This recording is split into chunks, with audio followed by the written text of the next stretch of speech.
तो लिमिनेशन का जो कानून है उसके एतबार से उसका काबिज जो कब्जा कर लिया वो जमीन उसकी हो जाती है।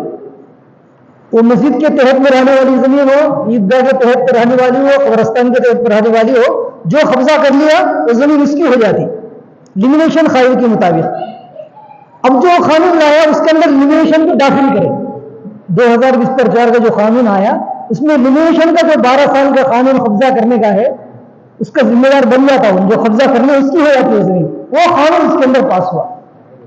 अब तक वो कानून नहीं था, तो उसकी वजह से क्या हो जाता, जो बहुत से जमीनात ऐसे रहते और उसने उन कानून क्या बनाया, अगर उसके अंदर डॉक्यूमेंट है तो भी कोई आदमी दावा करे ये जमीन मेरी है, हालांकि वो दावा करने वाले के पास क्या भी कागजात नहीं, उसके लिए प्रूफ क्या भी नहीं, उसके इन्वेस्टिगेशन के कागजात क्या भी नहीं, खाली कोर्ट में पेपर डाला ये जगह मेरी बोली, दलील उसके लिए क्या भी नहीं, फिर भी वो जमीन झगड़े की शक्ल में आ गई। तो अब का कानून क्या बताता है, जो जमीन झगड़े की शक्ल में आई उसे हुकूमत हैंडल कर लेती, यानी वक्त के जायदाद में से निकल को, औकाफ की जिम्मेदारी से निकल को हुकूमत के हैंडल में हो जाती है झगड़े वाली जमीन। और जो हमारे मुसलमानों के दुश्मन लोग हैं, जो हुकूमत है, वो लोग 3500 मसाजिद के ऊपर डालते हैं, ये सब भी हमारे मंदिरात है बोले, 3500 मस्जिदों के ऊपर दावे डालते हैं। ये पूरे 3500 पहले जमाने में हमारे मंदिरात है, ये जमीनों के ऊपर मस्जिद बना हुए। अयोध्या से शुरू हुआ और अब करीब में कई मसाजिद शुरू हुए, आगे चल के अभी कितने मस्जिद के ऊपर ऐसे हमले होते मालूम नहीं, खाली कागज डाले तो भी वो औकाफ के हैंडल से निकल जाता, कोर्ट में चलता रहता, 12 साल हो गए, अगर उसका डॉक्यूमेंट क्या भी मिला नहीं तो फिर वो हुकूमत के अंडर में हो जाता, औकाफ के जिम्मेदारी से निकल जाता, वो औकाफ के अंडर से निकल जाता। कई लोग तो 12 साल से ज्यादा कब्जा कर लेते हैं और उसका कोई डॉक्यूमेंट नहीं मिला, मुसलमानों की मस्जिद है बोल को या कब्रस्तान है बोल को,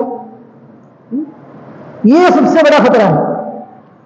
और यहां तक कि जो हमारे पुरानी निशानियां जो है, जैसे हमारा लाल किला है, एर्रकोटा बोलते हैं हमें तेलुगु में, ताजमहल है, और हैदराबाद की जामे हमारी मक्का मस्जिद है, दिल्ली की जामे मस्जिद है, ऐसे पुरानी जो मसाजिद है, हुकूमत अगर उनको आसार खदीमा बोलते हैं उसके तहत में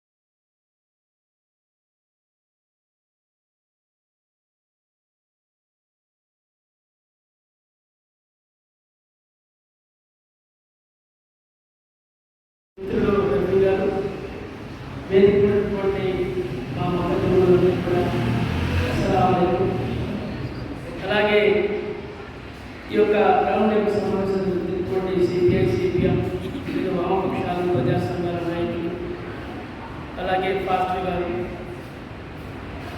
అందరికీ కూడా పేరు పేరున నమస్కారం తెలియజేస్తున్నాను. నిజంగా ఈ యొక్క వక్ఫ్ సవరణ బిల్లుకు సంబంధించి చేసినటువంటి చట్టానికి సంబంధించి మనం చూస్తూ ఉన్నాం. గత కొంతకాలంగా దేశవ్యాప్తంగా పెద్ద ఎత్తున ఉద్యమాలు జరుగుతూ ఉన్నాయి, ఆందోళనలు జరుగుతూ ఉన్నాయి.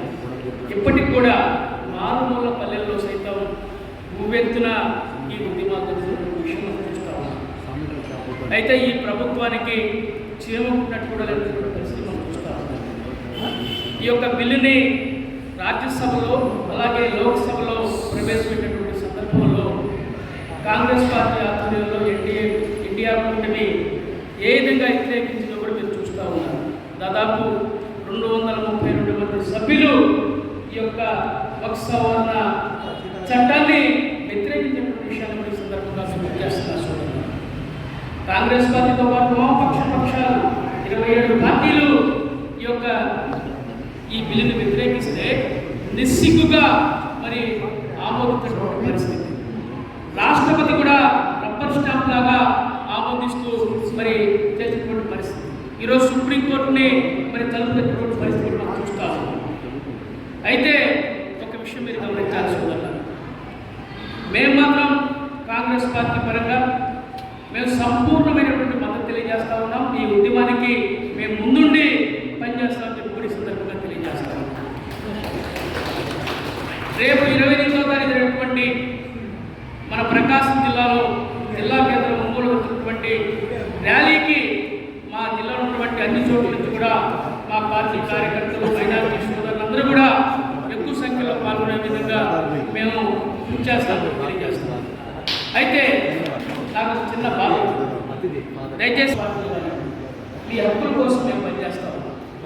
అయితే మైనారిటీ లీడర్గా కాంగ్రెస్ పార్టీ నాయకులు మేము పనిచేస్తున్నాం, మీరు మాకు సహకరించాలి. ఎందుకని ఈరోజు మీ గొంతులు కోసే పార్టీలను పిలిచి మీరు సన్మానాలు చేస్తూ ఉన్నారు, దండలేస్తూ ఉన్నారు, ఇఫ్తారీని తీస్తే పోయి అలింగనాలు చేసుకుంటూ ఉన్నారు. ఈరోజు మీ పక్షాలు ఎవరు నిలబడ్డారు? ఎందుకు మమ్మల్ని దూరంగా చూస్తూ ఉన్నారు? మీరు ఇంతమంది విలేమాలు పెద్దలు ఉన్నారు, మనం చూసాం. మన హమీద్ భాయ్ గారు బ్రహ్మాండంగా ఇష్టం జరిగింది, మీరందరూ నిర్వహించారు. ఆ రోజు నాయకుడు వచ్చాడు, అక్కడికి బ్రహ్మాండంగా బిర్యానీ పెట్టారు, అన్నీ చేశారు. మరుసటి రోజు ఒక మీటింగ్ జరిగితే ముస్లిం శ్మశాన వాటికి తీసేసి పార్క్ చేశారు. ఇది పరిస్థితి. ఎందుకంటే దుర్మార్గం ఉందా? మీకు ఓట్లేసి మీకు అండగా నిలబడినటువంటి మమ్మల్ని వదిలేసి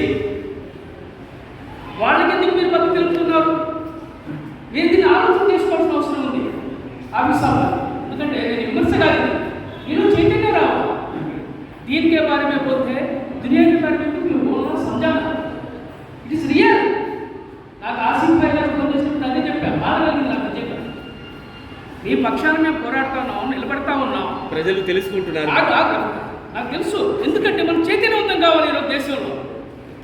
ఈరోజు జాతీయ పార్టీ కాంగ్రెస్ పార్టీ మీకోసం పోరాడుతూ ఉంది, మీ కూడా మేము నష్టపోతా ఉన్నాం. సిపిఎం కూడా పోరాడుతుందండి.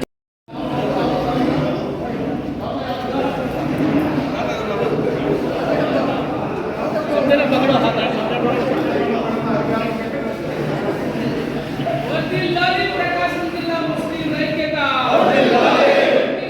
ప్రకాశం జిల్లా ముస్లిం ప్రజాస్వామ్యవాదుల ఐక్యత, ప్రకాశం జిల్లా ముస్లింలు ప్రజాస్వామ్యవాదులు లౌకికవాదుల ఐక్యత.